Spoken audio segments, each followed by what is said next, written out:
this one is gonna be wild. So if you think that 24 hours is not enough, wait until you hear the 4-hour day, the 4-hour clock. Okay, but I'll have to explain a bit where it comes from, and then just take it from there. Um, I discovered this when I was studying the Maya chart, the birth chart, and it talks about how nature behaves, in a sense.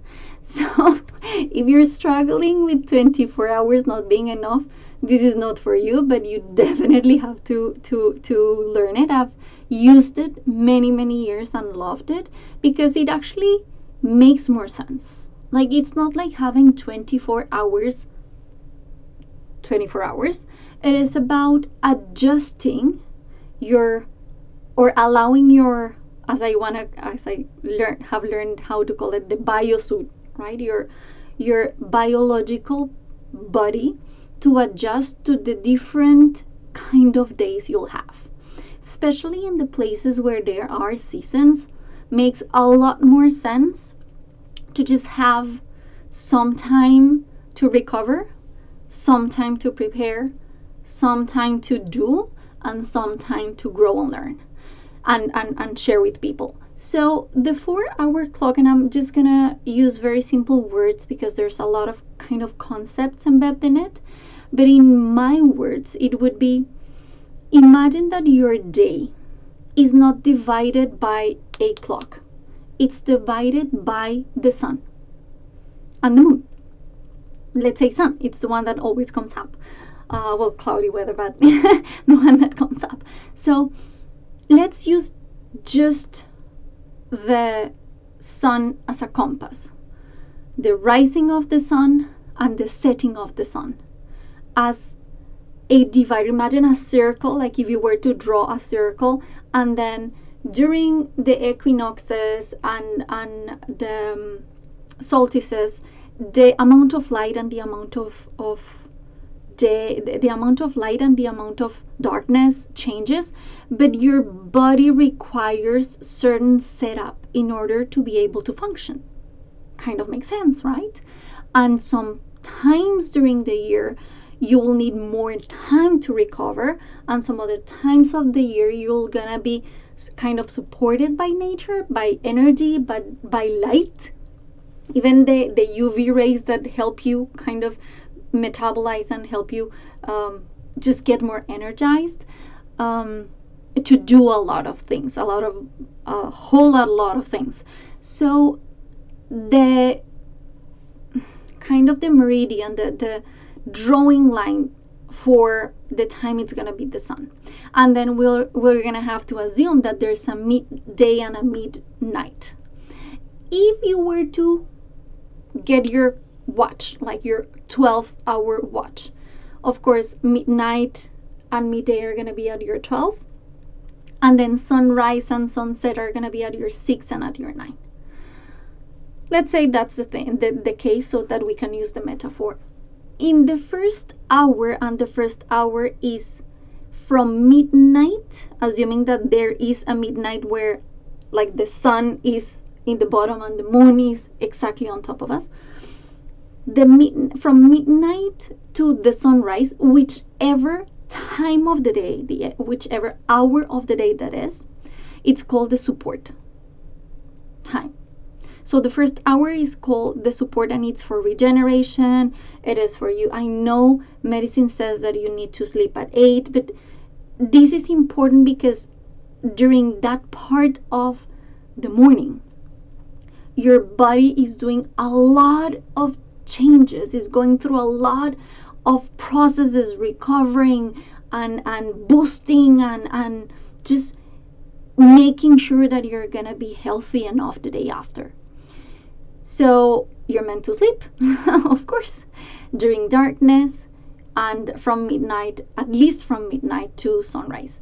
Okay, sunrise comes, and actually there's a beautiful moment in the morning where you're supposed to wake up and contemplate, not even meditate, just contemplate and allow your eyes and your body and your skin to go through this threshold, the change of energy of the sun being born again.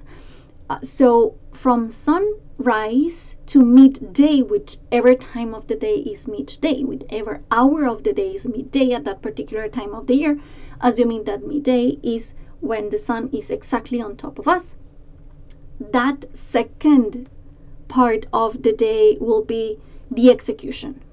I should be saying like in front of you. So support, and then the planning part, the planning part of the day.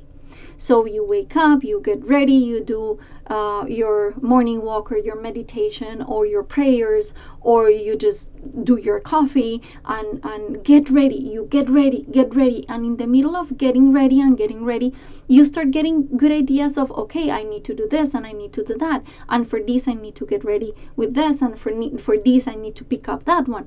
So you start preparing. It's a planning stage.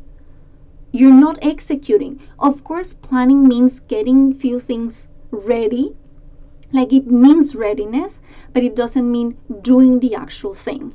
So you get ready for your day, and from midday to sunset, whichever time of the day in that particular day of the year sunset is, dusk, then you're meant to stop again, just contemplate or do your walk or take your coffee, just pause, allow the body, like the energy of the body, change with that threshold that changes as well, that you go through as part of nature.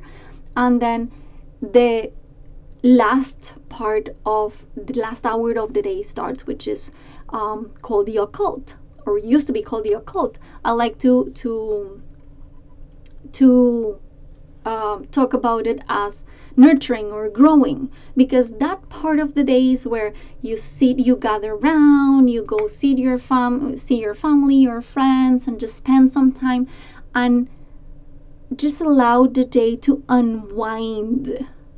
Then you speak about what happened or not, but then you kind of process emotionally and mentally everything that happened as well. Or you take some time to learn something new. That is a very good time for your mental and spiritual learnings, if you want. And then hopefully before before that hour ends, which is at midnight, way before you're getting ready to go to bed. And then to get ready to go to bed, your meditations and whatnot, and this and that, and then you fall asleep, surrendering into sleep, in order for your body to enter at midnight into that first hour of the new day as the support. So I know it might sound a little crazy, but you know what happened after a few months, not even years, months of being aware, just being aware. At that time when I learned that I was independent, I was actually finishing school, and I was doing consultations, and I was teaching, but I didn't have a schedule, like a proper schedule as a business company would give me. So I kind of had a good time to be aware of these changes, and it worked amazingly. Everything just, you're gonna have to trust me on this one, but everything started just accommodating, allocating people that needed something to be done. It called for something at the third hour, and then everyone gathered to learn at the fourth hour, and then I was just having my second hour of preparation with enough time, without any hassle. It was amazing. So okay, this just became part of my life. And then after some time, I started working with companies and organizations and government agencies. And then how to transfer this, you need to try it yourself. It's amazing how when you get into the habit of even just knowing, being aware of what time of the day is, my meetings started staggering in a good way. Like constructively. My meetings, preparation meetings, will happen in the morning, and then in the afternoon was about all about execution, and it was beautiful. I went through a lot of stress because I was in a part of the business that requires a lot of pressure, or has a lot of pressure and requires a lot of attention and a lot of time. But this was one of the things that actually helped me thrive and never lose myself to that extent, and actually helped me balance even better all of that stress and workload that was happening. It is one of my, definitely my rescue pills, and I definitely think you should try it. So, if 24 hours are not enough for you, get ready, because 4 are gonna be just enough.